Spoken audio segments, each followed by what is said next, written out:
I bought this at the Chelsea Flower Show. You'd think I'd buy something else, but I bought a dusting brush. The level of craftsmanship in this everyday object, to me, is absolutely fascinating. Our dust broom from the closet, it looks nothing like this. It's not as pretty. It doesn't celebrate that daily chore. I haven't ever dusted anything with it. I think it's too pretty. When you use beautiful objects and you're surrounded by beauty and beautiful objects, I think you look at life a little differently. I have always been in design of some sort. I started out as a jewelry designer and I just loved it. I loved the detail. I loved the preciousness of it, the intrinsic value of it. I also loved that it made people feel special when they wore it, or more beautiful. And that's kind of a theme that's gone all the way through my career. You know, make the world a more beautiful place in some way, shape, or form. I went to the bank one day and there was a tear sheet, you know those tear sheets you can pull off? And it said, "Let me design your garden." It was on construction paper. I'm like, oh, you could do that as a living. Mailed postcards to my son's 4th grade PTA, every mom, and I got one response, and that's how my business started. Learned what I needed to do, quit my job, and just kind of leapt and hoped there was a net. I was determined. I was gonna do this.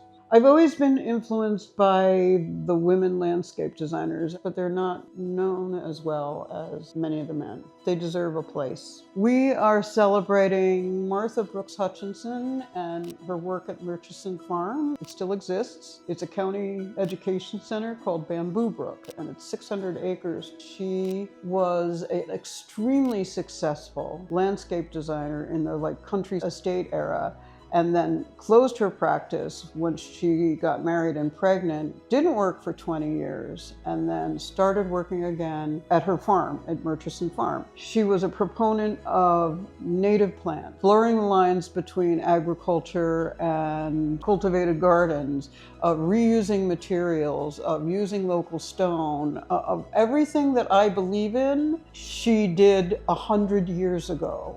Bringing up someone like Martha Hutcheson, not a lot of people know about or talk about, and bringing her name back into the industry, I think is already a win for us. Ryan's first question when we were talking about Martha was, did she write a book? I had no idea. She did. And it's the spirit of the garden, which is why we're calling our garden Kindred Spirit. And it's about her garden travels organized by her garden thoughts. Here she says, you have changed your level of approach. You've gone down 2 slight steps. That may be very broad, but you have entered another place. You are in the garden.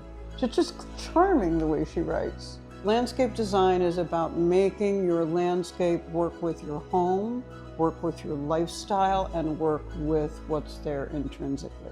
We're making spaces for people to live in. Even if we're thinking big and complicated and high-level experimental things, we still want it to feel like you can imagine having this and you might be able to have this. I like to tell people we have a sense of structure that's paired with abandon. We don't want our gardens to be looked at. We want them to have people be in. I think that's part of the overarching philosophy of the studio. There's nothing else I'd rather do. Seriously. If I was given the choice to do anything else, there's nothing else I would rather do than this. There are days I hate it, just like any other job, but most of the time I'm excited to come to work. I want to come to work. So how do you stay rooted? How do you connect with your roots? You just have to figure out where you can stay true to yourself. Gardens are never static. So as soon as you design something, it's going to change. All of the pictures that we see, the beautiful images of gardens, that's 1 second in a garden. 10 seconds later, it could be different. It's romance. It's romance, and it's the antithesis of what we see every single day. I want to make people appreciate that. I don't know if I can, but I would like to give them the opportunity to appreciate that.